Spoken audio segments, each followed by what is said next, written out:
عمر ابن عبدالعزیز کے پاس شکایت کی گئی کہ اس بستی کے اندر کوئی بھی آدمی روزہ نہیں رکھتا ہے. ایک بستی ہے, اس بستی کے اندر کوئی بھی آدمی روزہ نہیں رکھتا ہے. عمر ابن عبدالعزیز نے حکم دیا پوری بستی کے لوگوں کو بلاؤ. پوری بستی کے لوگوں کو بلایا گیا. عمر ابن عبدالعزیز نے حکم دیا ان کو کھڑا کر دو. ان کو کھڑا کر دیا گیا. عمر ابن عبدالعزیز نے کہا کوڑا دے دو جلاد کو. کوڑا دے دیا گیا سپاہیوں کو اور کہا کہ اس کوڑے کو مارنا شروع کرو اور سب کو 50-50 کوڑے لگاؤ, درے لگاؤ. یہ بے نمازی لوگ ہیں. ایک پولیس والا آواز دیتا ہے کوڑا لگانے سے پہلے کہ امیر المومنین, ان پوری کی پوری بستی میں ایک آدمی جو بیچ میں کھڑا وہ روزے دار ہے, وہ روزہ رکھتا ہے. میں جانتا ہوں کہ اس کا روزہ کبھی نہیں چھوٹتا, وہ روزے دار ہے. عمر ابن عبدالعزیز نے کہا اس کو نکال لو. اس کو ہٹاؤ. کہاں ہے وہ؟ اس کو نکالا گیا. ادھر آؤ بھائی, تم تو روزے سے ہو. کہا جی. پورے رکھتے ہو؟ کہاں. عمر ابن عبدالعزیز نے کہا اس کو داہنے طرف کھڑا کرو اور اسی کو سب سے پہلے کوڑے مارو. روزے دار ایک روزہ نہیں چھوڑتا ہے, لیکن عمر ابن عبدالعزیز کہہ رہے ہیں اس کو اب داہنی طرف کھڑا کرو. یہ بے روزداروں کو بعد میں مارنا, پہلے اس کو مارو اور 50 کوڑے اس سے شروع کرو. کیونکہ یہ اکیلے روزہ رکھتا ہے اور پوری بستی میں نافرمانی ہوتی رہی, لوگ روزہ چھوڑتے رہے, لیکن یہ کسی کو یہ نہیں کہتا کہ اللہ کے عذاب سے ڈرو, تم بھی روزہ رکھو.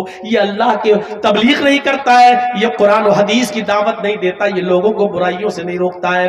خود روزہ رکھ رہا ہے لیکن لوگوں کو نہیں رکھنے کا حکم دے رہا ہے. خود اچھے کام کر رہا ہے لیکن لوگوں کو اچھے کام کی طرف نہیں بلا رہا ہے. اسی سے شروع کرو, اسی سے شروع کرو. یہ آدمی ڈبل مجرم ہے. میرے بھائیوں سوچو تو صحیح, ہم کہاں ہیں. مراد آباد کا ایک واقعہ میں آج سے 13-14 سال پرانا بتاتا ہوں کہ وہاں ایک لڑکی بیچاری نوجوان بیٹی, نوجوان لڑکی کی شادی ایک بوڑھے آدمی سے کرائی گئی.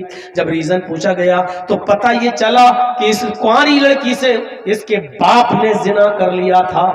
اس کے باپ نے زنا کر لیا تھا اور اس لڑکی کے پستان سے دودھ آنا شروع ہو گیا تھا. جب وہاں کے علاقے کی عورتوں کو پتا چلا تو جب اس کو زبردستی پوچھا گیا کہ بتا مجرم کون ہے, یہ تیرے ساتھ یہ حرکت کس نے کی ہے, تو اس نے روتے ہوئے داستان سناتے ہوئے اپنے باپ کا نام لیا.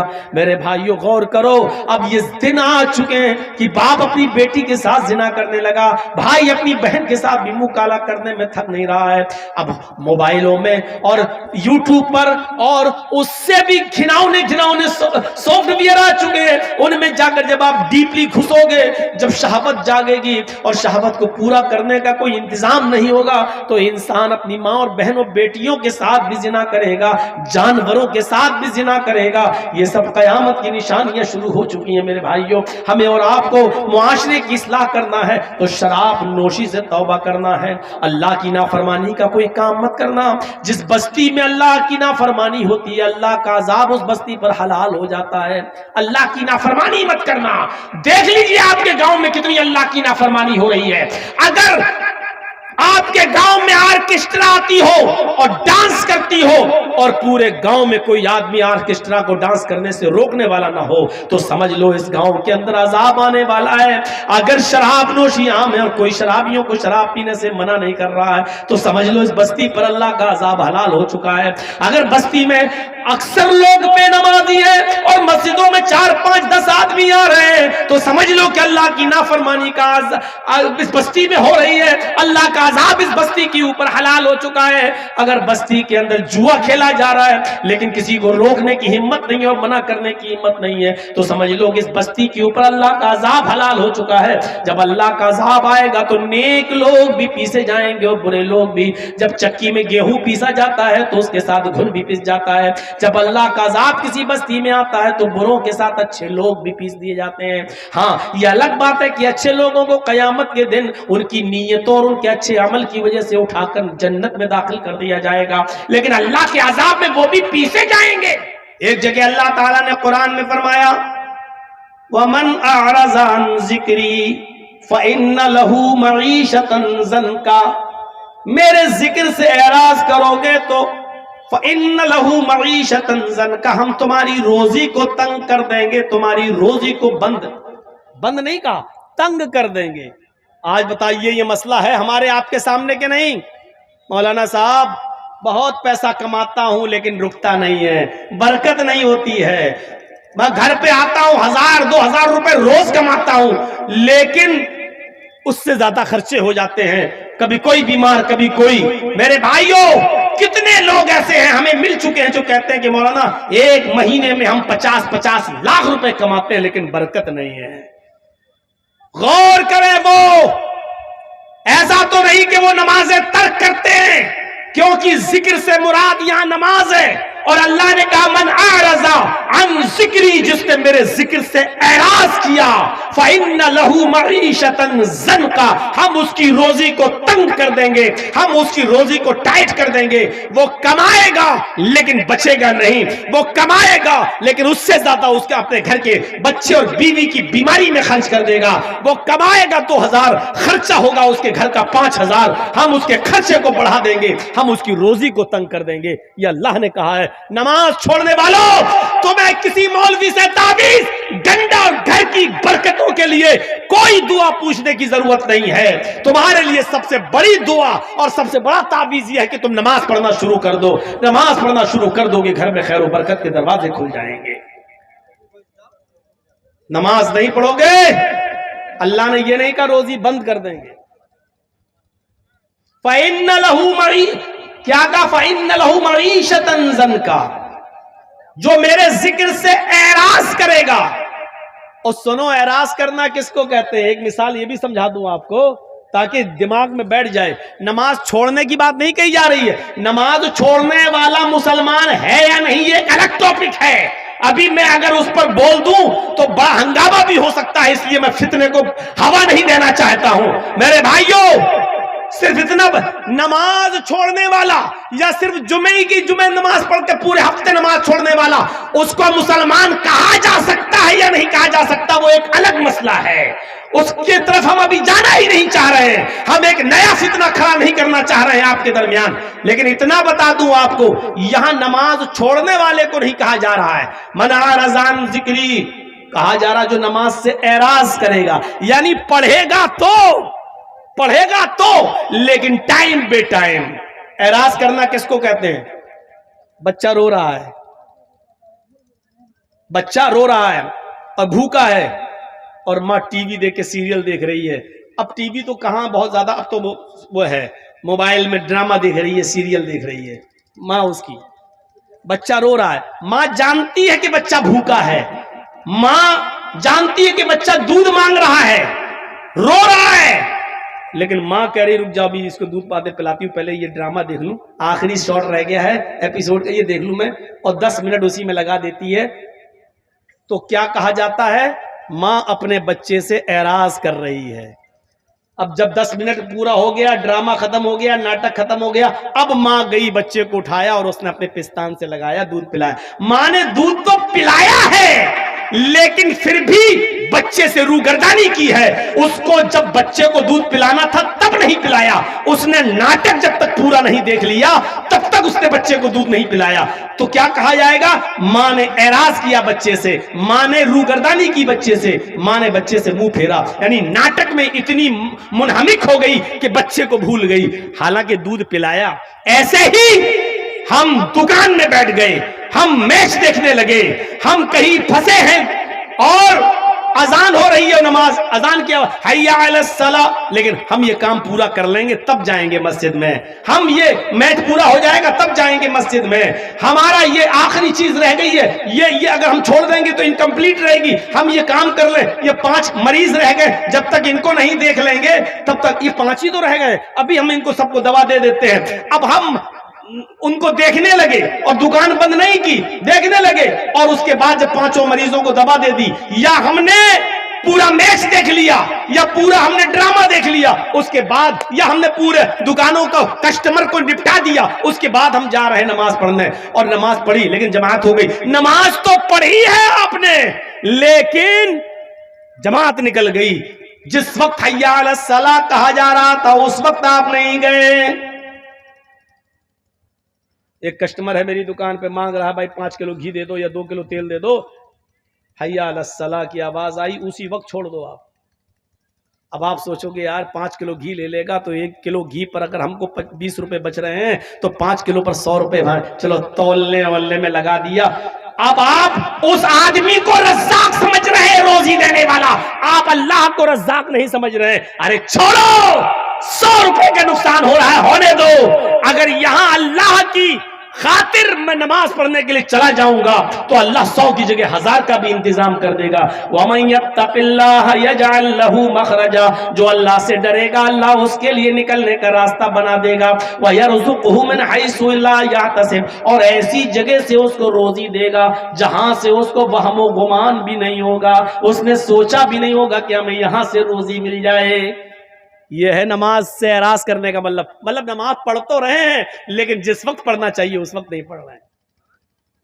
5 مریضوں کو نپٹانے کے بعد پڑھیں گے صاحب، 5 کسٹمر کو نپٹانے کے بعد پڑھیں گے، 2 اوور رہ گئے پورا ہو جائے تب جائیں گے۔ یہ کھیل ہم کھیل رہے ہیں، پب جی کھیل رہے ہیں، فلاں کھیل رہے ہیں، جب تک یہ پورا نہیں ہو جائے گا تب تک نہیں۔ اب آپ نماز سے اعراض کر رہے ہیں۔ اللہ نے اعراض کرنے والوں سے کہا، چھوڑنے والوں سے نہیں۔ چھوڑنے والوں کا انجام کیا ہوگا وہ تو اللہ ہی بہتر جانے، ہم بتا ہی نہیں سکتے کہ نماز چھوڑنے والوں کی سزا کیا ہوگی جہنم کے اندر۔ ہم اعراض کرنے والے ان کے بارے میں بتلا رہے ہیں جو پڑھتے ہیں لیکن ٹائم پہ ٹائم ٹال مٹول کر ہیں، ان کے بارے میں بتا رہے ہیں۔ وَمَنْ أَعْرَضَ عَنْ ذِكْرِي فَإِنَّ لَهُ مَعِيشَةً ضَنْكًا، جو میرے ذکر سے نماز سے اعراض کرے گا ہم اس کی روزی کو تنگ کر دیں گے۔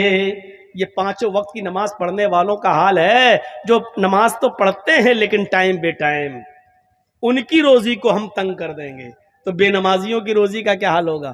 اب آپ کہو مولانا صاحب کافر تو اتنے ہیں ہندوستان میں کہ جن کی گنتی نہیں ہے، اب آپ بتاؤ ان کو تو خوب مل رہی ہے روزی روٹی، امبانی کو دیکھو کتنا امیر ہے۔ میرے بھائیوں، اللہ کے نبی نے ان کے بارے میں تو کہہ دیا ہے، اب دنیا سجن المومن، ارے دنیا مومن کے لیے جیل کھانا ہے اور دنیا کافروں کے لیے جنت، وہ جنت الکافر، ان کافروں کے لیے دنیا میں یہ ساری کی ساری چیزیں ہیں، کیونکہ آخرت میں اللہ نے ان کو سب کو محروم کر دیا ہے، وہ آخرت میں تمام نعمتوں سے محروم ہے۔ تو کافروں کا حال دیکھ کر یہ اندازہ مت لگاؤ کہ یہ بھی تو نماز نہیں پڑھتے، ان کو تو خوب روزی مل رہی ہے۔ ارے ان کو اس لیے مل رہی ہے کیونکہ ان کو آخرت میں کچھ نہیں ملے گا، ان کو جنت میں ان کا کوئی حصہ نہیں ہے۔ تو میرے بھائیوں، ان کی مثالیں مت دیا کیجئے، جو بات بھی میں کہہ رہا ہوں قرآن اور حدیث کے دائرے میں کہہ رہا ہوں، کافروں کی مثال مت دیجئے، اپنی مثال دیجئے۔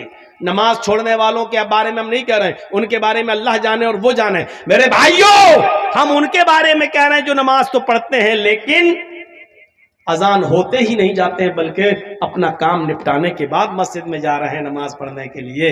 اذان اس لیے تھوڑی ہے کہ اپنا کام نپٹا لو، اذان کا مطلب حی علی الصلاۃ، آؤ نماز کی طرف، حی علی الصلاۃ، آؤ اللہ کی عبادت کی طرف، حی علی الفلاح، آؤ کامیابی کی طرف، آؤ کامیابی کی طرف، آؤ فلاح و بہبودگی کی طرف۔ اگر تمہیں اللہ کی عبادت کرنا ہے تو کامیابی ملے گی، کامیابی و فلاح و بہبودگی اللہ کی عبادت اور نماز سے جڑی ہوئی چیز ہے۔ نماز پڑھو گے تو کامیاب رہو گے، نماز چھوڑو گے تو ناکام رہو گے۔ اس لیے کوئی بھی ملا، مولوی، کچھ ملا اگر یہ کہتا ہے کہ میرے پاس چلے جاؤ، ہم تمہارے گھر میں خیر و برکت کی اور تمہارے دکان میں خیر و برکت کا تعویذ دیتے ہیں، دعا دے دیتے ہیں، وہ جھوٹا ہے، وہ مکار ہے، وہ فریبی ہے، وہ آپ کو دھوکہ دے رہا ہے۔ میرے بھائیوں، اگر دعاؤں سے روزی روٹی کی برکتیں ہونے لگے تو محمد رسول اللہ کبھی اپنے پیٹ پہ پتھر نہیں باندھتے، کبھی 2 مہینہ نبی کے گھر میں چولہا بن رہی ہوتا۔ حضرت عائشہ فرماتی ہے کہ 2 مہینے ہمارے گھر میں چولہا نہیں جلتا تھا۔ کیا اللہ کے رسول کو دعائیں معلوم نہیں تھیں؟ یہ کٹھ ملا تمہیں تعویذ دے رہا ہے، 50 روپے کا اور 51 روپے کا لے جاؤ اور تمہارے گھر میں خیر و برکت ہوگی۔ ارے تو اپنے گھر میں خیر و برکت کر لینا۔ کچھ لوگ راستے میں طوطے لے کے بیٹھے رہتے، بھوشیہ بتاتا ہے وہ طوطا پرچی نکال کے، اور خود طوطے والے کو معلوم نہیں کہ میرا بھوشیہ کیا ہے۔ تو بتا، تو کب تک اس طوطے سے پرچے نکلواتا رہے گا اور لوگوں سے 5 روپے اور 10 روپے بھوشیہ بتانے کا لیتا رہے گا؟ ارے تیرے گھر میں بلڈنگ کب بنے گی اور تیرے گھر میں 5 منزلہ عمارت کب تیار ہوگی، وہ طوطے والا بھی نہیں جانتا ہے۔ یہ حال آج کٹ ملاؤں کا ہے۔ ایک صاحب گئے، لڑکا تھا نوجوان، کہنے لگا مولانا صاحب دل کی بات ہے۔ ارے ہم دل کا ہی تو معاملہ حل کرتے ہیں۔ کہ کیا بات ہے؟ کہاں ایک لڑکی سے پیار ہو چکا ہے، لڑکی تیار نہیں ہوتی ہے، ایک طرفہ محبت ہے، شادی میری لڑکی بھی تیار ہے لیکن لڑکی کا باپ تیار نہیں. ارے کیا بات کرتے ہو، یہ تعویذ میں دے رہا ہوں، لے لو، گلے میں ڈال کر سیدھے لڑکی کے باپ کے سامنے آ جانا. لڑکی کا باپ اپنی بیٹی کو لے کے خود تیرے گھر پہ آئے گا، لیکن تمہیں بیٹی کا نام لڑکی کا اور لڑکی کے باپ کا نام بتانا پڑے گا کیونکہ تعویذ میں لکھا جاتا ہے. اب لڑکا پھنس گیا بیچارہ. اب بڑی مشکل سے بتایا کہ ہاں اس کا نام ہے مریم. ٹھیک ہے، اس کے باپ کا نام؟ باپ کا نام مت پوچھو تو اچھا ہے. نہیں صاحب بتاؤ. تو اس نے کہا کہ وہ آپ ہی کی بیٹی ہے، آپ اپنا نام ڈال دیجیے گا. کمینے، سور، اٹھایا جوتا تو میری بیٹی سے. بھائی جب دین کا کام تھا، جائز کام تھا، تو تعویذ کیوں نہیں دیا؟ اور جب اپنا نام سنا کہ میری بیٹی سے یہ پیار کر رہا تو جوتا چپل اٹھا رہا ہے. اس کا مطلب جو چیز تو اپنے لیے پسند نہیں کر رہا ہے پھر دوسروں کی بہن بیٹی کے لیے کیسے تو تعویذ دے رہا ہے؟ کہاں کی شریعت ہے یہ؟ کہاں کا معاملہ ہے؟ ایسے پاکھنڈیوں سے ہوشیار رہنا. گھر کی خیر و برکت چاہتے ہو تو 5 وقت کی نماز پڑھو گے، اور نماز پڑھو گے تو اس میں اپنے آپ یہ دعا مانگو گے. جب ایک سجدہ کر کے اٹھو گے نا، سبحان ربی الاعلیٰ، سبحان ربی الاعلیٰ، سبحان ربی الاعلیٰ، اللہ اکبر. اب آپ بیٹھے ہو، دوسرا سجدہ کرو گے. دوسرے سجدے سے پہلے بیٹھ کر کیا دعا پڑھنی پڑتی ہے؟ 2 مرتبہ پڑھیے، رب اغفر لی، رب اغفر لی. بہت آسان ہے. اور ایک اور دعا آتی ہے، وہ دعا بھی بہت سے لوگ پڑھتے ہیں، اللہم اغفر لی ورحمنی وہدنی وعافنی ورزقنی. کیا دعا ہے؟ اللہم اغفر لی، اللہ میری مغفرت فرما، ورحمنی میرے اوپر رحم فرما، وہدنی مجھے ہدایت دے، وہدنی مجھے ہدایت دے، وعافنی اور مجھے صحت و عافیت نواز، ورزقنی اور مجھے رزق حلال عطا فرما. 5 وقت کی نماز جب مسلمان مسجد میں آ کر پڑھے گا، اور 5 وقت کی نماز میں ایک رکعت میں 2 سجدے ہوتے ہیں، ایک مرتبہ اس کو ہر رکعت میں یہ دعا مانگنا پڑتی ہے، ورزقنی مجھے رزق عطا فرما. اگر اس نے ظہر کی 10 رکعت پڑھی تو 10 مرتبہ کہا ورزقنی. اگر اس نے عصر کی 4 سنت 4 فرض پڑھی تو 8 مرتبہ کہا ورزقنی. اس نے مغرب کی 5 رکعت پڑھی تو 5 مرتبہ کہا اس نے ورزقنی. عشاء کی کم سے کم اس نے 7 رکعتیں پڑھی، 4 فرض 2 سنت 1 وتر، تو 7 مرتبہ اس نے کہا ورزقنی. میرے بھائیو غور کرو کہ ایک دن میں کتنی مرتبہ وہ اللہ سے کہہ رہا ہے کہ اللہ مجھے رزق عطا فرما، اللہ مجھے برکت والا رزق دے، اے اللہ میری روزی روٹی میں اضافہ دے، یعنی اللہ میرے کاروبار میں برکت عطا فرما. نماز پڑھو گے تو ملے گی یہ برکت. تو یہ تیسری چیز تھی، وَلَا تَتْرُكَنَّ صَلَاةً مَكْتُوبَةً مُتَعَمِّدًا فَإِنَّ مَن تَرَكَ صَلَاةً مَكْتُوبَةً مُتَعَمِّدًا فَقَدْ بَرِئَتْ مِنْهُ ذِمَّةُ اللَّهِ. جو شخص فرض نماز کو قصداً جان بوجھ کر چھوڑ دیتا ہے، فقط بریت منہ ذمت اللہ، تو اللہ کی کوئی ذمہ داری اس کے اوپر نہیں رہتی ہے. نہیں مر رہا مرے، کٹتا ہے کٹے. تو یہ 3 چیزیں میری آپ کے سامنے. اب ہر مسلمان غور کرے کہ وہ شرک سے کتنا بچتا ہے، ماں باپ کا کتنا بڑا فرما بردار ہے، اور نمازوں کا کتنا بڑا پابند ہے. کیا اسلام کے اندر وہ پورے کے پورے داخل ہے یا نہیں ہے؟ آئیے ذرا لگے ہاتھ چوتھی چیز کی طرف بھی اشارہ کر دیتا ہوں، اور چوتھی چیز بھی بڑی حساس چیز ہے، ہمارے معاشرے میں ناسور کی طرح پھیلی ہوئی ہے. اللہ کے نبی صلی اللہ علیہ وسلم فرماتے ہیں، اے معاذ چوتھی چیز پر غور کرو، وَلَا تَشْرَبَنَّ خَمْرًا فَإِنَّهُ رَأْسُ كُلِّ فَاحِشَةٍ. اے معاذ کبھی بھی کسی بھی حال میں شراب مت پینا، اس لیے کہ وہ ہر برائی کی جڑ ہے. ہمارا نوجوان طبقہ غور کرے کہ وہ کتنی شراب پی رہا ہے کہ نہیں پی رہا ہے.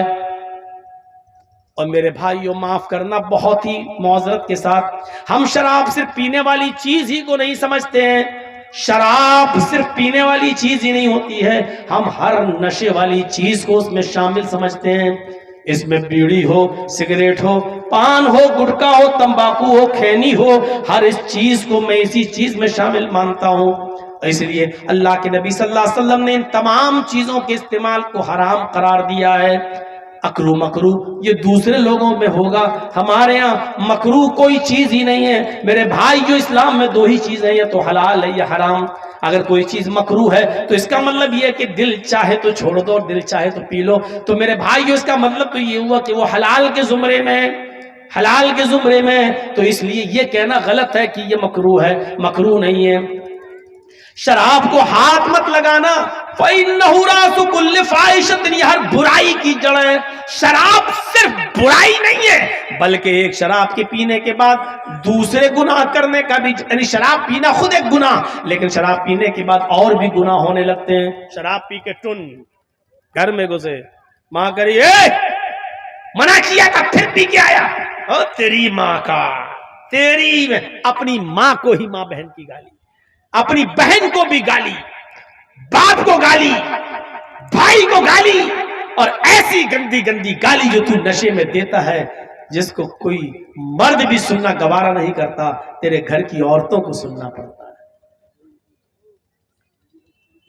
حضرت عثمان غنی رضی اللہ تعالیٰ عنہ سے روایت ہے کہ ایک پرانے زمانے کا واقعہ اللہ کے نبی صلی اللہ علیہ وسلم نے بیان کیا کہ ایک بڑا نیک آدمی تھا، بہت عبادت گزار آدمی تھا، سنن نسائی کی روایت ہے، بہت نیک اور پرہیزگار آدمی تھا اور ہر طریقے کے گناہ سے بچا ہوا تھا، لیکن کپڑے کا بزنس کرتا تھا، اپنے سر پر کپڑا لاد کر محلے محلے گاؤں گاؤں جا کر کپڑا بیچتا تھا۔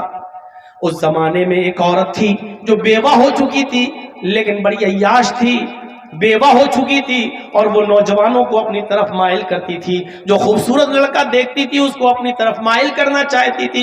اس کی یہ خادمہ تھی، ایک نوکرانی تھی، اس نے اپنی نوکرانی کو حکم دیا کہ دیکھو کوئی خوبصورت لڑکا اگر تمہیں نظر آئے تو اس کو میرے پاس لے کر آنا۔ اس کی نوکرانی نے ایک دن اس کو بتایا کہ ایک شخص ہے جو کپڑے کا بزنس کرتا ہے، اپنے سر پر کپڑا لاد کر بازاروں میں اور دکانوں میں اور ادھر سے ادھر محلے میں بیچتا ہے، بڑا خوبصورت آدمی ہے، بڑا خوبصورت نوجوان ہے، کہو تو میں اس کو لے کر آؤں۔ کہا کہ ٹھیک ہے اس کو لے کر آؤ۔ جیسے ہی اس نوکرانی نے اس نوجوان کو دیکھا تو کہنے لگی کہ میری مالکن ہے، وہ تمہیں بلانا چاہتی ہیں اور تم سے کوئی مسئلہ پوچھنا چاہتی ہیں، چلو قرآن و حدیث یعنی تم اس کو اس کے یعنی اس مذہب کے مطابق اس کا مسئلہ بتا دو۔ اس نے سوچا کہ کوئی دین کا معاملہ ہے جس مذہب پر یہ لوگ عمل کرتے تھے، لہٰذا چلو ہم چلتے ہیں، تمہاری مالکن کو کوئی مسئلہ ہے تو بتا دیتے ہیں۔ یہ نوکرانی اس کو لے کر گئی، یہ خادمہ اس کو لے کر گئی، اندر گھستی ہے تو دروازہ بند ہو جاتا ہے، کہتی ہے آئیے دوسرے دروازے میں۔ اس نے دوسرا دروازہ کھولا، جب یہ حضرت دوسرے دروازے میں داخل ہوئے تو داخل ہونے کے بعد دوسرا دروازہ بند ہو جاتا ہے، کئی دروازوں کے اندر لے کر گئی، وہاں اس کی مالکن بیٹھی ہوئی تھی، بیوہ عورت بیٹھی ہوئی تھی جو بڑی خوبصورت تھی اور حسین و جمیل تھی۔ اس نے اپنی باندی کو نوکرانی کو حکم دیا کہ تم اب جا سکتی ہو، اور اس نے کہا کپڑا دکھاؤ۔ وہ بیوہ عورت ان سے کہنے لگی مجھے کوئی مسئلہ نہیں پوچھنا ہے، مجھے صرف آپ سے کپڑا دیکھنا ہے۔ وہ اپنا کپڑا دکھانے لگے، یہ دیکھو یہ دیکھو، یہ اتنے میٹر، یہ اتنے گج، یہ اتنے گج، سب کپڑا دکھانے لگے، لیکن وہ کہنے لگی کہ مجھے کپڑا بھی نہیں دیکھنا ہے۔ اُدْنُو منی، تم میرے قریب آ جاؤ، میں تم سے ملنا چاہتی ہوں، مجھے تم سے آج تلذذ ہے، یعنی لذت حاصل کرنا ہے، آؤ میرے ساتھ، آؤ زنا کرو میرے ساتھ، ہم بستری کرو۔ انہوں نے کہا معاذ اللہ، اللہ کی پناہ یہ چیز حرام ہے۔ اس عورت نے ان کو چاروں طرف سے گھیر لیا، کہا کہ تم نہیں جانتے، دامن میں پھنس چکے ہو، نکلو گے تو تمہاری نیکی پر اور تمہاری امانت داری پر دھبا لگے گا، ایسا شور کروں گی کہ میرے شور سے پورا محلہ جاگ جائے گا۔ اب تمہارے سامنے 3 راستے ہیں، ان میں سے تمہیں ایک پر عمل کرنا ہے، یا پھر سمجھ لو کہ تم پورے علاقے میں رسوا ہو جاؤ گے اور لوگ کہیں گے دیکھو عبادت کرتا ہے اور کام اتنا برا ہے، اتنے کمرے کے اندر گھس کر ایک عورت کے ساتھ زنا کرنے، ہم تو فوراً تمہارے اوپر الزام لگا دیں گے۔ یہ چاروں طرف سے بیچارہ نیک آدمی پھنس چکا ہے، بری طریقے سے کہتا ہے کہ اچھا میرے سامنے آپشن کیا ہے۔ اس نے ایک اور کمرے کے اندر لے گئی، سنیے میرے بھائیو حدیث کا واقعہ ہے، وہ ایک اور کمرے میں لے گئی، وہاں کیا دیکھتے ہیں یہ حضرت کہ ایک خوبصورت نوجوان، ایک خوبصورت چھوٹا سا بچہ بیٹھا ہوا ہے جس کی عمر 6-7 سال کی ہے، بہت ہی گورا چٹا لڑکا بیٹھا ہوا ہے، اور اسی کے پاس شراب رکھی ہوئی ہے، اور شراب کے پاس ایک چھری رکھی ہوئی ہے، اور وہیں جا کر یہ عورت بھی بیٹھ جاتی ہے۔ اب یہ کہتی ہے اس نیک آدمی سے، اس نیک شریف انسان سے کہ یہ چھری اٹھاؤ۔ اس نیک شریف انسان نے کہا کہ کیا کرنا چاہتی ہو تم؟ اس نے کہا کہ تم میرے ساتھ یا تو زنا کرو، اور زنا نہیں کرتے ہو تو اس لڑکے کو قتل کرو، اس چھری سے اٹھاؤ اور اس چھری سے اس بچے کو قتل کرو، یہ دوسرا آپشن ہے۔ اور یہ بھی نہیں کر سکتے ہو تو یہ شراب رکھی ہوئی ہے، تم شراب پی لو، جاؤ اتنا کام کر لو، ہم چھوڑ دیں گے تینوں میں سے کوئی کام، یا تو اس بچے کو قتل کرو، نہیں کرو گے میرے ساتھ زنا کرو، یہ بھی نہیں کرتے ہو تو شراب پی لو، کوئی ایک کام کرنا پڑے گا تبھی چھوڑوں گی۔ اب انہوں نے عقل دوڑائی کہ کم گناہ کس میں ہے، تو کہتے ہیں کہ سب سے بڑا گناہ یہ ہے کہ کسی ناحق کو قتل کروں۔ اس بچے نے کیا بگاڑا بیچارے کو، تو سب سے بڑا گناہ یہ ہے کہ میں قتل کروں، نہیں کر سکتا۔ اس سے چھوٹا گناہ یہ ہے کہ میں اس کے ساتھ زنا کروں، قتل کے بعد سب سے بڑا گناہ زنا، تو میں قتل بھی نہیں کر سکتا اور اس عورت کے ساتھ زنا بھی نہیں کر سکتا، مجبوری ہے، اپنی جان بچانا ہے تو چلو شراب پی لیتے ہیں، بعد میں اللہ سے توبہ کر لیں گے کہ اللہ مجھے معاف کر دے گا، کم سے کم یہ کم گناہ تو ہے، چھوٹا گناہ تو ہے، قتل اور زنا سے کم تو ہے۔ ان کی عقل کام نہیں کی اور انہوں نے اس شراب کو اٹھایا اور پوری کی پوری بوتل آنکھ بند کر کے پی گئے۔ جب پوری کی پوری بوتل آنکھ بند کر کے پی گئے تو اب ان کو نشہ آیا، اور نشے میں جب ان کا سر فطور پہ پڑ گیا تو اس عورت نے چھری اس کے ہاتھ میں دے دی، اس آدمی نے، نیک و شریف انسان نے چھری بھی پکڑ لی اور کہا اس بیٹے کو، اس لڑکے کو قتل کرو۔ وہ آدمی اب نشے میں اتنا چور تھا کہ وہ اٹھا اور اس نے اس بچے کے پیٹ میں چاقو مارا، اس کی گردن پر بھی چاقو مارا اور اس بچے کو بھی قتل کر دیا، اور اس کے بعد اس نے عورت نے ان کو پکڑ کے اپنے اوپر سوار کر لیا، اور شراب کے نشے میں تو تھے ہی، کپڑے اس عورت نے خود اتار دیے اور اس آدمی نے شراب کے نشے میں اس عورت کے ساتھ زنا بھی کر لیا۔ میرے پیارے ساتھیوں، اس کے بعد میں میرے اندازہ لگائیے کہ ابھی تو ایک گناہ کروایا جا رہا تھا، اب اس نے تین گناہ کر لیے، یعنی بچے کو قتل بھی کر دیا، عورت سے زنا بھی کر لیا اور شراب بھی پی لی۔ بہرحال شراب، یہ پورے کام کرنے کے بعد ان کو نکال دیا گیا، گھر سے باہر کر دیا گیا، اور بالآخر وہ پکڑے گئے اور ان کو گرفتار کر لیا گیا، اور پھر ان کے اوپر اس قانون کے مطابق مقدمہ چلا۔ میں کہنا یہ چاہتا ہوں کہ ایک گناہ کروایا جا رہا تھا، لیکن شراب پینے کے بعد وہ تینوں گناہ کر بیٹھے، یہ سوچ کر کہ یہ سب سے کم گناہ ہے، ان دونوں گناہوں سے کم گناہ ہے، اور جیسے انہوں نے شراب پی تو شراب کے نشے میں وہ بھول گئے کہ نیکی کیا برائی کیا ہے، انہوں نے قتل کو بھی معمولی سمجھا اور انہوں نے انہوں نے زنا کو بھی معمولی سمجھا۔ اللہ کے نبی فرماتے ہیں، اے معاذ لا تشربن خمرا فإنه راس كل فاحشہ، اے معاذ کبھی بھی شراب مت پینا، اس لیے کہ شراب تمام برائیوں کی جڑ ہے، شراب پیو گے تو ہر قسم کا گناہ تم کرو گے۔ شراب پینے والا زنا بھی کرے گا، شراب پینے والا چوری بھی کر سکتا ہے، شراب پینے والا اپنے ماں باپ کو بھی برا سمجھے گا، شراب پینے والا اپنی بہن اور بیٹی تک کو گالی دے دے گا۔ میرے بھائیو، شراب پینے کے بعد انسان کی عقل کام نہیں کرتی۔ اللہ کے نبی فرماتے ہیں کہ میری امت پر ایک زمانہ ایسا آ جائے گا جو زمانہ بنی اسرائیل پر آیا تھا، لا یأتین علی امتی ما أتى علی بنی اسرائیل حذو النعل بالنعل، جیسے دونوں جوتے جو پیروں میں پہنے جاتے ہیں وہ برابر ہوتے ہیں، ایسی میری امت میں بنی اسرائیل میں کوئی فرق نہیں رہے گا، دونوں برابر ہوں گے، یہاں تک کہ بنی اسرائیل میں حتی ان کان منہم من أتى علی امہ علانیۃ، یہاں تک کہ قوم بنی اسرائیل میں سے کوئی شخص اپنی ماں کے ساتھ زنا کیا ہوگا، اپنی ماں کے ساتھ اس نے منہ کالا کیا ہوگا سر عام سب کے سامنے، تو میری امت پر بھی قیامت اس وقت تک نہیں آئے گی جب تک کہ مسلمانوں میں بھی ایسے لوگ پیدا نہ ہو جائیں جو اپنی ماں کے ساتھ زنا کریں، وہ بھی چوراہے پر، وہ بھی سر عام سب کے سامنے۔ جب تک یہ مسلمان اپنی ماں بہن بیٹی کے ساتھ چوراہے پر سب کے سامنے زنا نہیں کرے گا، قیامت نہیں آئے گی۔ میرے بھائیوں، یہ ماں بہن اور بیٹی کے ساتھ ایک نوجوان زنا کرے گا، یہاں تک پہنچانے والی چیز ہوگی شراب۔ یہی شراب کا نشہ ایک دن نوجوان کو اس کی ماں بہن اور بیٹی کے ساتھ زنا کرنے پر مجبور کر دے گا اور کہے گا میرا تو عقل ہی کام نہیں کر رہی تھی، میرا تو دماغ ہی کام نہیں کر رہا تھا۔ میرے بھائیوں، قیامت کی نشانیوں میں سے ایک نشانی یہ ہے کہ نوجوان اپنی ماں اور بہن اور بیٹی کے ساتھ زنا کریں گے۔ اب ہمارے ذہن میں کیا ہے؟ بیٹیوں کی شادی میں لاکھوں روپیہ خرچ ہوگا، یہ جو چیز آئی ہے ہمارے ذہن میں، میرے بھائیوں، یہی فضول خرچی نے آج ہمیں فرض عبادتوں سے روک دیا ہے۔ کس نے کہا ہے کہ بارات آپ اپنے گھر پہ بلائیے؟ اور کس نے کہا ہے کہ آپ 100 150 200 250 300 آدمیوں کی بارات لے کے جائیے؟ کس نے کہا آپ سے؟ یہ اتنے علماء بیٹھے ہیں اسٹیج پر اور میں 25 سال سے تقریباً اس ایریے میں کٹیہار، بہار، پورنیہ اور اریا اور یہ سب علاقہ میں 25 سال سے دوڑ رہا ہوں، تقریریں کر رہا ہوں، اور بار بار ہر اسٹیج پر ہماری باتوں میں یہ ساری باتیں آتی ہیں. آج تک تو کوئی عالم ہمیں بتا نہیں سکا کہ بارات کا ثبوت فلاں فلاں حدیث میں موجود ہے.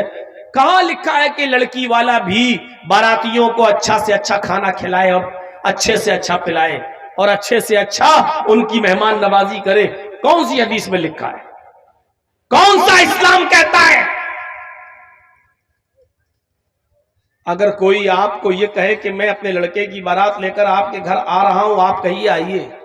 اگر کوئی کہتا ہے کہ 300 آدمی آئیں گے صاحب، آپ کہیے 300 نہیں 400 لائیے. آپ بیٹی والے ہو، میں آپ کو جو تجربہ جو بات بتلا رہا ہوں اس کو گانٹھ باندھ لو. اور کوئی ہے ماں کا لال جو اٹھے اور کہے کہ مولوی جرجیس نے قرآن و حدیث کے خلاف یہ بات کہی ہے، اس کو کہیے کہ 300 نہیں 400 لائیے، 500 لائیے. اور جب یہ سب پہنچ جائیں، آپ سب کو صرف ایک ایک گلاس پانی پلا کے بھگائیے، ایک کپ چائے بھی مت پلائیے. اور آپ ایسا کرنا شروع کر دیں گے نا، اپنے آپ بارات ختم ہو جائے گی. اور جب وہ کہیں کہ صاحب آپ کیا کر رہے ہیں مہمانوں کی، آپ مہمان ہیں کہاں؟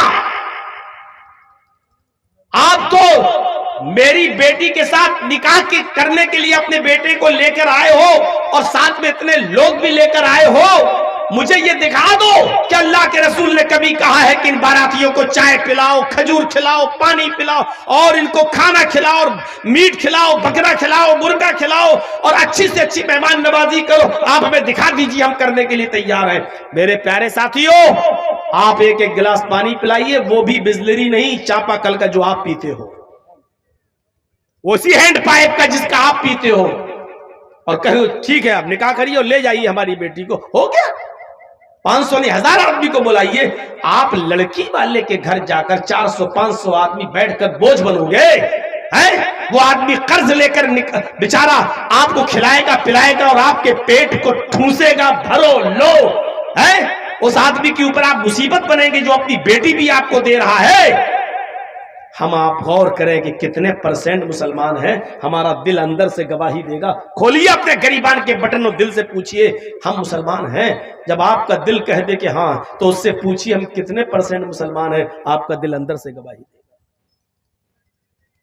بہت بڑا کام کر رہے ہیں آپ ماشاءاللہ. ایک مسجد کی تعمیر، ایک مسجد کی توسیع، بڑھ چڑھ کے حصہ لیا ہے. لیکن یاد رکھیے مسجد تو بن جائے گی اور آپ تھوڑی بنائیں گے. جس کے نام پر بن رہی ہے، اللہ کا گھر ہے، وہ انتظام کر دے گا. آپ کو مسجد بنانے کی فکر ہونی چاہیے، لیکن اس سے زیادہ فکر یہ ہونی چاہیے کہ مسجد تو عالی شان بن جائے گی، مسجد میں تو اے سی لگ جائے گا، لیکن اس مسجد میں نماز پڑھنے والوں کی مقدار کتنی رہے گی، اس بات کی فکر ہونی چاہیے. ابھی جرجیس صاحب کا جلسہ ختم ہو جائے گا 1:30 بجے کے آس پاس. تو میرے بھائیوں، اب آپ اپنی جس مسجد میں نماز پڑھتے ہو، فجر میں دیکھیے گا اس جلسے کے بعد آپ کی مسجد کتنی بھرتی ہے. آج اٹھیے گا، مسجد میں جائیے گا اور مشاہدہ کریے گا کہ فجر کے اندر اس مسجد میں کتنے نمازی آ رہے ہیں.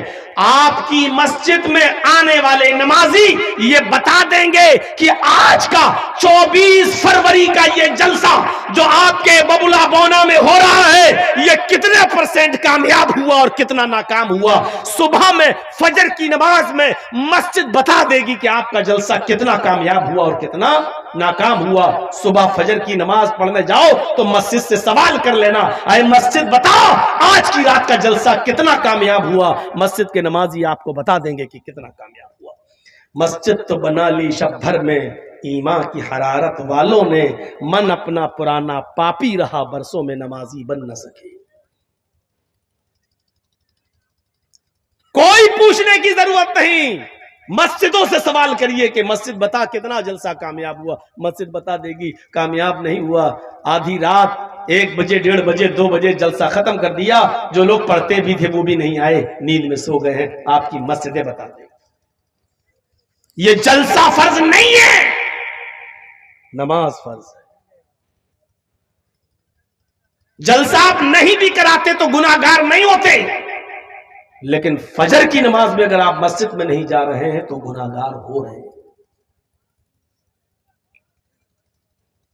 یا ایھا الذین آمنوا ادخلوا فی السلم کافہ، ایمانو والو تم اسلام کے اندر پورے کے پورے داخل ہو جاؤ. آئیے چند چیزیں بتاتا ہوں، ان چیزوں پر غور کر کے اپنے آپ کو ٹٹولیے اور دیکھیے ہم کتنے پرسنٹ مسلمان ہیں. حضرت معاذ ابن جبل فرماتے ہیں کہ اللہ کے رسول صلی اللہ علیہ وسلم نے مجھے 10 باتوں کی نصیحت فرمائی، 10 باتوں کی وصیت فرمائی. ان 10 باتوں پر میں آج کے پروگرام میں چل تو نہیں پاؤں گا، ترجمہ کر دوں گا، لیکن کچھ چیزیں میں اٹھا رہا ہوں. سنیے میرے بھائیو، حضرت معاذ کہتے ہیں کہ اللہ کے رسول صلی اللہ علیہ وسلم نے مجھے 10 باتوں کی وصیت کی. یہ 10 چیزیں ہم غور کریں گے اور ہر آدمی سوچے کہ یہ اسلام کا حصہ ہیں، یہ کتنی چیزوں پر ہم عمل کر رہے ہیں. پہلی چیز، اے معاذ لا تشرک باللہ شیئا ان قتلت او حرقت. اے معاذ، اللہ کے ساتھ کبھی بھی کسی بھی حال میں کسی کو شریک مت کرنا، شرک مت کرنا. لا تشرک باللہ ان قتلت او حرقت، اگر تجھے کاٹ دیا جائے، قتل کر دیا جائے، او حرقت یا تجھے جلا کر راکھ کر دیا جائے. اب شرک سمجھتے ہیں کسے کہتے ہیں؟ شرک میں ایک چیز میں سمجھاؤں گا، اسی سے آپ کو سمجھ جائیں گے. شرک کہتے ہیں اللہ کی ذات و صفات اور اس کے علم اور اس کی ربوبیت و الوہیت میں کسی دوسرے کو شریک کرنا. مثلا آپ یہ کہیں کہ سجدہ اللہ کو ہے لیکن کسی اور کو بھی ہم سجدہ کر سکتے ہیں. یہ عبادت کا نہیں، تعظیمی سجدہ. آپ اس طریقے کی اگر باتیں کرتے ہیں، ہم اللہ سے دعا کرتے ہیں کہ اللہ تو مجھے شفا دے، اے اللہ میرے باپ کا انتقال ہو گیا تو ان کو جنت دے. یہ دعا ہم کہیں اور جا کر بھی کر سکتے ہیں کہ آپ ہمارے باپ کے لیے دعا کیجیے اللہ تعالیٰ سے کہ اللہ تعالیٰ میرے باپ کو بخش دے. یا کہیں جا کر ہم کہیں کہ بیٹا نے شادی کو 20 سالیں ہو گئی ہیں، 10 سالیں ہو گئی ہیں، بچہ نہیں ہو رہا ہے، آپ ہمیں اللہ سے دعا کر کے، اللہ سے سفارش کر کے مجھے بیٹا بیٹی دلوا دو. میرے بھائیوں، آپ ڈائریکٹ مانگیے. شرک کو سمجھنے کے لیے ایک اور مثال میں دیتا ہوں آپ کو. ایک چیز ہوتی ہے کفر اور ایک چیز ہوتی ہے شرک. انتہائی مجبوری میں جہاں آپ کی جان کو خطرہ ہے اور کوئی آپ سے کفر کرا رہا ہے، وہاں اپنی جان کو بچانے کے لیے کفر کرنا جائز ہو جاتا ہے، لیکن شرک کرنا ادھر بھی جائز نہیں ہے. مثلا کوئی شخص آپ کو پکڑ لے، چاقو نکال لے، پسٹل نکال لے، خنجر نکال لے، اور 4-5 لوگ آپ کو پکڑ لیں اور پکڑ کر کہیں کہ اے کس کو مانتا ہے؟ آپ کہو اللہ کو، اور وہ مارے تھپڑ، اللہ کا انکار کر، اللہ کا انکار کر، اللہ کا انکار کر. اور ایسی صورت میں آپ کی جان جانے والی ہو اور آپ جانتے ہو کہ جب تک اللہ کا انکار نہیں کریں گے یہ آدمی مجھے چھوڑیں گے نہیں، مار ڈالیں گے، ایسی صورت میں، ایسی شکل میں آپ اللہ کا انکار کر سکتے ہیں اور اپنی جان بچا سکتے ہیں. جائز ہے. ہاں ٹھیک ہے، ہاں ٹھیک ہے، اللہ نہیں ہے، ہاں ٹھیک ہے، ٹھیک ہے، جان بچانے کے لیے. لیکن وہ بھی زبان سے کہہ سکتے ہو، دل میں آپ کو یہی رکھنا پڑے گا نہیں ہم بس جان بچ جائے، ہم تو اللہ کو مانتے ہی ہیں، اللہ پر تو ہمارا ایمان ہے ہی. صرف اپنی زبان سے ان کے سامنے یہ جملہ کہہ دو کہ ٹھیک ہے میں اللہ کا انکار کرتا ہوں، مجھے چھوڑ دو، آپ کی جان بچ گئی. گھر آئیے پھر سے کہیے کہ اللہ تو میرے دل کا حال جانتا ہے، میں نے دل سے تیرا انکار نہیں کیا تھا. جائز ہے. یہ سب موبائل چھینو تو ان کے موبائل چھین کے دوسرے لوگوں جو پیچھے کھڑے ان کو بھی ڈسٹرب کرتے ہیں. کیا کرو گے؟ مولانا جرجی صاحب کی فوٹو لے کے جنتی ہو جاؤ گے کیا؟ ایک تو کھڑے ہیں، دوسرا فوٹو اور کیمرہ. چاہیں تو ادھر بھی بیٹھ سکتے ہیں یہ لوگ.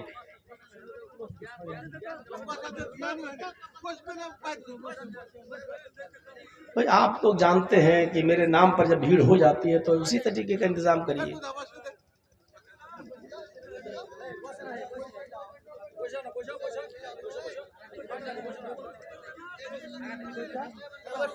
اب آئیے ادھر توجہ دیجیے. نہیں سنیں گے بھی نہیں اور سننے بھی نہیں دیں گے. تو اللہ کا ادھر دیکھیے, اللہ کا انکار کرنے سے جان بچ رہی ہے تو بچا لیجیے.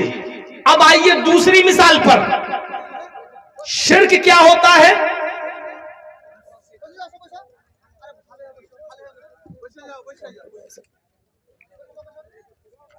اب شرک دیکھیے, وہی 4-5 لوگ آپ کو پکڑے ہوئے ہیں, زبردستی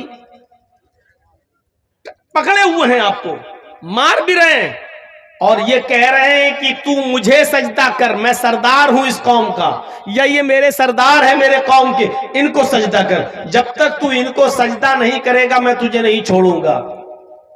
اب دیکھیے, جب تک تو مجھے یا میرے سردار کو سجدہ نہیں کرے گا میں نہیں چھوڑوں گا, قتل کر دوں گا, مار دوں گا. تو ایسے موقع پر اپنی جان بچانے کے لیے آپ اس کو یا اس کے سردار کو سجدہ نہیں کر سکتے ہو. یہاں جان جا رہی ہے تو جانے دو, لیکن آپ کسی غیر کے سامنے سجدہ نہیں کر سکتے ہو. سجدہ کر لیا تو شرک ہو گیا. اور یہاں اللہ نے کیا کہا؟ اللہ کے نبی نے لا تشرک باللہ, اللہ کے ساتھ کسی کو شریک مت کرنا.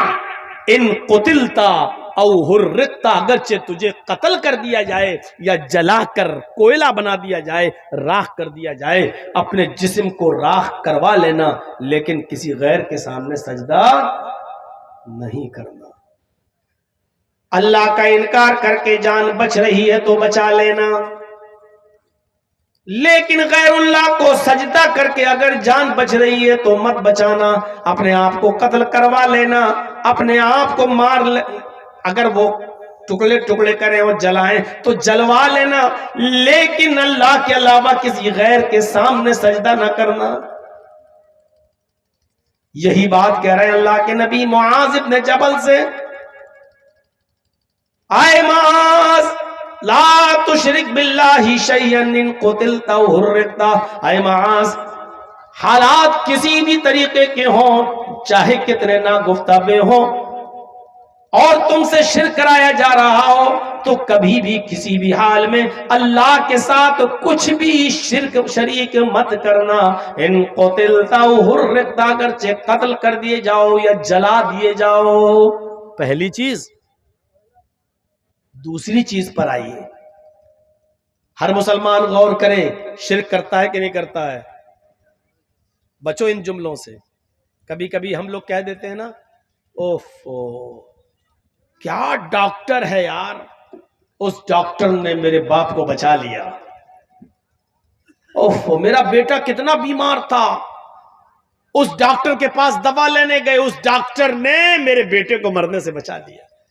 نکل جاتا ہے ہمارے منہ سے, لیکن بچو ان جملوں سے, احتیاط برتو. آپ کو یہ کہنا چاہیے کیا شفا دی ہے اللہ نے اس ڈاکٹر کے ہاتھ میں, اس کی دوا میں. ایک خوراک کوئی کھاتا ہے, اللہ اس ڈاکٹر کی دوا سے شفا دے دیتا ہے. اللہ نے اس ڈاکٹر کی دوا میں ایسی شفا دی کہ میرے باپ بچ گئے, میرا بیٹا بچ گیا. یہ جملے بولیے. جہاں آپ نے یہ بول دیا کیا ڈاکٹر ہے یار, اس نے تو ایسی دوا دی میرے باپ کو مرنے سے بچا لیا, میرے بیٹے کو مرنے سے بچا لیا. ارے میرے بیٹا تو آخری سانسیں لے رہا تھا, ڈاکٹر کیا ڈاکٹر ہے, اس نے بچا لیا. کتنا بڑا گناہ ہم کر رہے ہیں, اگرچہ ہمارے دل میں نہیں ہے, لیکن شرک چیونٹی کی چال سے زیادہ باریک ہے. ہمارے گھر میں کتا پلا ہوا ہے, ایک مثال دے رہا ہوں, رات بھر نگرانی کرتا ہے. چور گھسنے والے تھے ہمارے گھر میں, ڈاکہ ڈالنے والے تھے, کتے نے بھونکنا شروع کر دیا, چور بھاگ گئے. آپ نے صبح اٹھ کر کہہ دیا اوفو اگر گھر میں کتا نہیں ہوتا تو چوری ہو جاتی. اس کا مطلب یہ ہوا کہ کتے نے چوری بچائی. آپ نے کہہ دیا گھر میں کتا نہیں ہوتا تو چوری ہو جاتی. آپ یہ کہو اوفو اللہ نے اس کتے کی وجہ سے میرے گھر میں چوری بچوا دی. اگر میرے گھر میں، حالانکہ گھر میں کتا نہیں پالا جا سکتا ہے، لیکن ایک مثال میں دے رہا ہوں آپ کو. تو میرے بھائیو شرک چیونٹی کی چال سے زیادہ باریک ہوتا ہے. لا تشرک باللہ ان شیئا ان قتلتا حرقتا. پہلی چیز ہو گئی. دوسری چیز پر آئیے، کیونکہ ایک چیز پر ہم بولنے لگیں گے تو سارا ٹائم اسی میں چلا جائے گا. آئیے دوسری چیز، ہم اور آپ غور کریں کتنا شرک کر رہے ہیں. تو پورے مسلمان ہیں کہ نہیں؟ اسلام کے اندر پورے کے پورے داخل ہیں یا نہیں؟ اب دوسری چیز پر غور کیجئے. معاشرے کا زبردست حصہ ہی یہ وَلَا تَوْقَنَّ وَالِدَيْكَ وَإِنْ أَمَرَاكَ أَن تَخْرُجَ مِنْ أَهْلِكَ وَمَالِكَ. اپنے ماں باپ کی کبھی بھی نافرمانی مت کرنا. والدیک میں دونوں چیزیں شامل ہیں، ماں بھی اور باپ بھی. وَلَا تَوْقَنَّ وَالِدَيْكَ، اپنے ماں اور باپ دونوں کی کبھی بھی کسی بھی حال میں نافرمانی مت کرنا. آگے والا جملہ سنو، تھوڑا سا برا لگے گا، اور جو لوگ اپنے ماں باپ سے ناراض ہیں ان کو تو حقیقت میں برا لگے گا. ہو سکتا ہے کہ جلسے سے اٹھ کے بھاگنے لگے کہ مولوی میری ہمارے خلاف بول رہا ہے.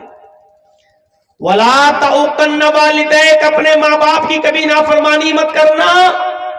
وَإِنْ أَمَرَاكَ أَن تَخْرُجَ مِنْ أَهْلِكَ وَمَالِكَ، اگرچہ وہ دونوں یعنی ماں اور باپ تمہیں حکم دیں اس بات کا کہ تم میرے گھر سے، اہل و عیال سے نکل جاؤ، مال و دولت چھوڑو، یہی رکھ دو جو تم نے کمایا، بھاگو یہاں سے، بھاگو یہاں سے. ان تخرج من اہلک و مالک، اگر وہ تمہیں تمہارے مال سے بے دخل کر دیں اور تمہارے اہل و عیال یعنی بیوی بچوں سے بھی بے دخل کر دیں تو تمہیں اپنے بیوی بچوں کو چھوڑنا پڑے گا اور اپنا کمایا ہوا مال بھی چھوڑنا پڑے گا، اس لیے کہ تو بھی اور تیرا کمایا ہوا مال بھی تیرا نہیں ہے، لے ابیک تیرے باپ کا ہے. اگر باپ نے تجھے پیدا نہیں کیا ہوتا تو کہاں سے کماتا؟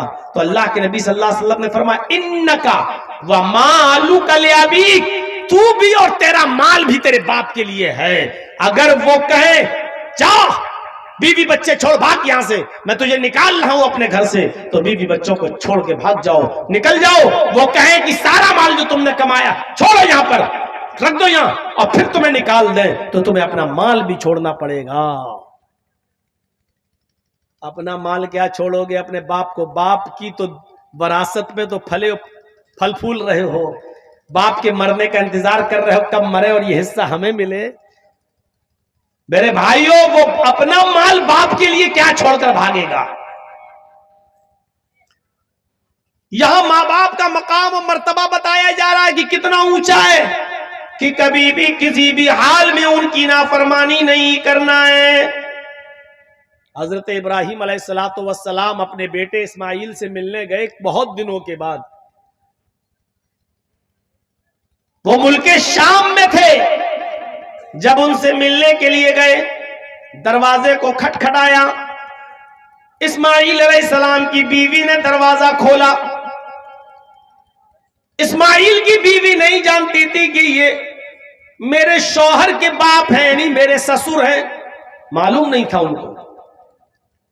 اور ابراہیم علیہ السلام یہ جانتے تھے جب یہ عورت نے دروازہ کھولا تو یہ میرے بیٹے کی بیوی ہی ہوگی. پوچھا بیٹی مجھے اسماعیل سے ملنا ہے. بہو نے جواب دیا بزرگوار سے کہ اسماعیل تو گھر پہ ہے نہیں، وہ تو جنگل کی طرف گئے ہوئے ہیں، گھر میں کھانے پینے کو کچھ نہیں تھا اس لیے شکار کرنے کے لیے گئے. کوئی جانور جو حلال ہوگا اس کا شکار کر کے لائیں گے تب کھانا بنے گا، وہ گھر پہ نہیں ہے. ابراہیم علیہ السلام نے باتوں میں پوچھ لیا بیٹی گھر کا گزر بسر تمہارا کیسا چلتا ہے؟ کیا حال ہے تمہارے گھر کا؟ کہنے لگی بہت برا، انتہائی غریبی میں میری زندگی گزر رہی ہے. صبح اگر کھانے کو مل جاتا ہے تو شام کو بھوکی سوتی ہوں، اور شام کو اگر کھانے کو مل جائے تو دوسرے دن صبح بھوکا اٹھنا پڑتا ہے، اور پھر کھانے کو کچھ نہیں، بہت تنگی ہے، بہت پریشانیوں میں ہماری زندگی گزر رہی ہے۔ ابراہیم علیہ السلام نے کہا ٹھیک ہے بیٹی، اب میں تو جا رہا ہوں، آیا تو تھا تمہارے شوہر سے ملنے، لیکن تمہارے شوہر تو ملے نہیں، اب میں جا رہا ہوں، جب تمہارے شوہر گھر پہ آ جائیں، یہ نہیں کہہ رہے ہیں کہ میں یعنی تمہارا شوہر یا میرا بیٹا گھر پہ آ جائے، یہ نہیں کہہ رہے، بلکہ کیا کہہ رہے ہیں، جب تمہارا شوہر گھر پہ آ جائے تو اس سے کہنا کہ ایک بوڑھا آدمی آیا تھا، ایک بزرگ آدمی آیا تھا، وہ تمہیں سلام کہہ کر گیا ہے، اور اس نے یہ بھی مشورہ دیا ہے تمہارے گھر کی چوکھٹ ٹھیک نہیں ہے، اپنے گھر کی چوکھٹ بدل دو۔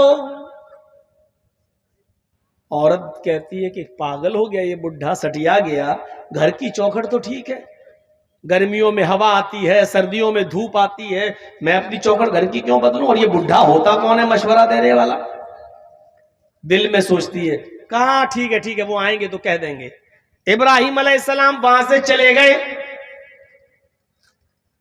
شام کو جب اسماعیل علیہ السلام شکار کا گوشت لے کر آئے، بیوی کھانا بنانے لگی، اور بیوی نے کھانا بناتے بناتے فرمایا میرے سرتاج آج ایک بوڑھا آدمی آیا تھا۔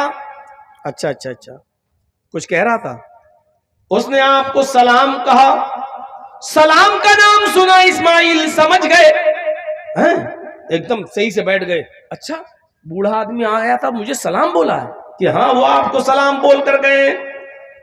وعلیکا وعلیہ السلام وعلیکی وعلیہ السلام، ان پر بھی سلامتی ہو، تم پر بھی سلامتی ہو۔ اور کچھ کہا انہوں نے؟ کہا وہ بڈھا بڑا دماغ کا کھسکا ہوا لگ رہا تھا، سٹیایا ہوا لگ رہا تھا۔ کہا کیوں؟ کہا وہ کہہ رہا تھا کہ جب تمہارے شوہر گھر پہ آ جائیں تو ان سے کہنا کہ تمہارے گھر کی چوکھٹ ٹھیک نہیں ہے، اس کو بدل دو، چینج کر دو، گھر کی چوکھٹ ٹھیک نہیں ہے۔ اسماعیل علیہ السلام نے کہا میری بیوی، اس نے تم سے کچھ پوچھا تھا؟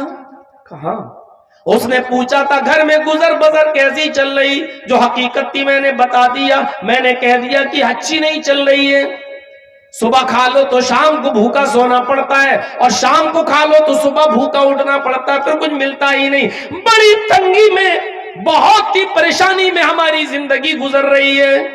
فرمایا میری بیوی، وہ بزرگ بڈھا میرا باپ تھا، تم اس کی بہو، اس نے مجھے سلام کہا ہے، میں نے جواب دے دیا ہے، اس نے کہا گھر کی چوکھٹ بدل دو، تو اس چوکھٹ کو بدلنے کی بات نہیں کہی تھی، اس نے چوکھٹ کو بدلنے کا مطلب یہ تھا کہ تم اللہ کی نافرمان بندی ہو، ناشکری بندی ہو، تم نے کہا گھر کی گزر بسر اچھی نہیں چل رہی ہے، تمہیں تو کہنا چاہیے تھا کہ الحمدللہ اللہ کا شکر ہے، اس نے جس حال میں بھی رکھا ہے ہماری زندگی بڑی اچھی گزر رہی ہے، اللہ نے جس حال میں رکھا ہے میں خوش ہوں، تمہیں یہ کہنا تھا، لیکن تم نے کہا بڑی تنگی میں گزر رہی ہے، تم نے اللہ کی ناشکری کی ہے، اس لیے میرے باپ نے مجھے حکم دیا ہے اپنے گھر کی چوکھٹ بدل دو، اس کا مطلب یہ کہ میرے باپ یہ کہہ کر گئے ہیں کہ اپنی بیوی بدل دو، ایسی ناشکری اور نافرمان بیوی کو تم اپنی بیوی نہ رکھو، اس کو طلاق دے دو۔ او میری بیوی، میں سب کچھ مان سکتا ہوں لیکن اپنے باپ کی نافرمانی نہیں کر سکتا، جا میں تجھے طلاق دے رہا ہوں۔ باپ کا حکم یہ تھا۔ گزر رہی ہوگی لڑکوں پر، ارے کیا بیٹھ کے لے کے بیٹھ گئے مولانا صاحب، سب باپ کا ہی حق ہے، اولاد کا کوئی حق ہی نہیں ہے۔ ابراہیم علیہ السلام نے حکم دیا اور بیٹے نے اس کو کر ڈالا۔ اسماعیل نے دوسری شادی کی، پھر کچھ عرصے کے بعد ابراہیم علیہ السلام دوبارہ آئے، اسماعیل علیہ السلام دوبارہ بھی نہیں تھے، شکار کھیلنے گئے ہوئے تھے، پھر دروازے کو دستک دی، دوسری والی جو بیوی نئی تھی انہوں نے دروازہ کھولا، السلام علیکم، وعلیکم السلام ہوا، کہا مجھے اسماعیل سے ملنا ہے. نہیں وہ تو نہیں ہے، جنگل میں گئے ہیں، شکار کھیلنے کے لیے گئے ہیں، گھر میں کھانے کے لیے گوشت کا انتظام کرنے کے لیے گئے. اچھا ٹھیک ہے، کوئی بات نہیں. یہ بتاؤ گھر کی گزر بسر کیسی چل رہی ہے؟ کہا الحمدللہ، اللہ کا شکر ہے، اللہ کا شکر ہے. اللہ نے جس حال میں بھی رکھا ہے اس کا بہت بہت شکر ہے. اللہ رب العالمین بھوکا اٹھاتا ضرور ہے لیکن بھوکا سلاتا نہیں ہے. اللہ کا شکر ہے کہ وہ ہم کو ہر حال میں اس کا شکریہ ادا کرتی ہوں. ٹھیک. یہ جانے لگے تو کہنے لگے کہ بیٹی جب اسماعیل گھر پہ آ جائیں تو کہنا کہ ایک بوڑھا آدمی آیا تھا، اس نے تمہیں سلام کہا ہے اور یہ بھی کہا ہے کہ گھر کی چوکھٹ بہت اچھی ہے، اس چوکھٹ کی حفاظت کرنا، اس چوکھٹ کو بچا کے رکھنا، اس چوکھٹ میں کچھ کرنے کی ضرورت نہیں، بہت اچھی ہے گھر کی چوکھٹ تمہاری. جب اسماعیل علیہ السلام آئے تو بیوی نے پوری بات بتائی. اسماعیل علیہ السلام نے اللہ کا شکر ادا کیا اور کہا میری بیوی جانتی ہو وہ کون تھے؟ وہ میرے باپ تھے. سلام کرنے والا میرا باپ، وہ بوڑھا آدمی میرا باپ. اور چوکھٹ جانتی ہو؟ کہا نہیں. کہا وہ تم ہو. میرے باپ نے کہا ہے کہ چوکھٹ کو صحیح رکھنا، یعنی یہ اچھی چوکھٹ ہے. اس کا مطلب یہ ہے کہ تم نے اللہ تعالیٰ کی نافرمانی نہیں کی ہے، اچھی بات کہی ہے. اور میرے باپ نے کہا ہے کہ چوکھٹ ٹھیک ہے، اس چوکھٹ کو بحال رکھنا. میں اپنے باپ کا حکم مان کر تمہیں اپنے پاس رکھوں گا، میں تمہیں چھوڑوں گا نہیں. میرے بھائیوں اس واقعے سے اندازہ لگائیے کہ ماں باپ کی کتنی فرما برداری ہوا کرتی تھی. اللہ تعالیٰ نے والدین کے تعلق سے فرمایا وَقَضَىٰ رَبُّكَ أَلَّا تَعْبُدُوا إِلَّا إِيَّاهُ وَبِالْوَالِدَيْنِ إِحْسَانًا. تم ہر حال میں اللہ ہی کی عبادت کرنا، اللہ کے علاوہ کسی اور کی عبادت نہ کرنا. وَبِالْوَالِدَيْنِ إِحْسَانًا، اور اپنے والدین کے ساتھ احسان کرنا، اپنے باپ کے ساتھ اچھا سلوک کرنا، اپنے والدین کے ساتھ اچھا برتاؤ کرنا. احسان کہا ہے. احسان جانتے ہو کس کو کہتے ہیں؟ وَبِالْوَالِدَيْنِ إِحْسَانًا، اپنے ماں باپ کے ساتھ احسان کرو، اچھا سلوک. احسان کے اندر ہر نیکی شامل ہے، ہر نیکی شامل ہے. صرف یہی نہیں کہ اپنے باپ کی بات مان لی بس ہو گیا.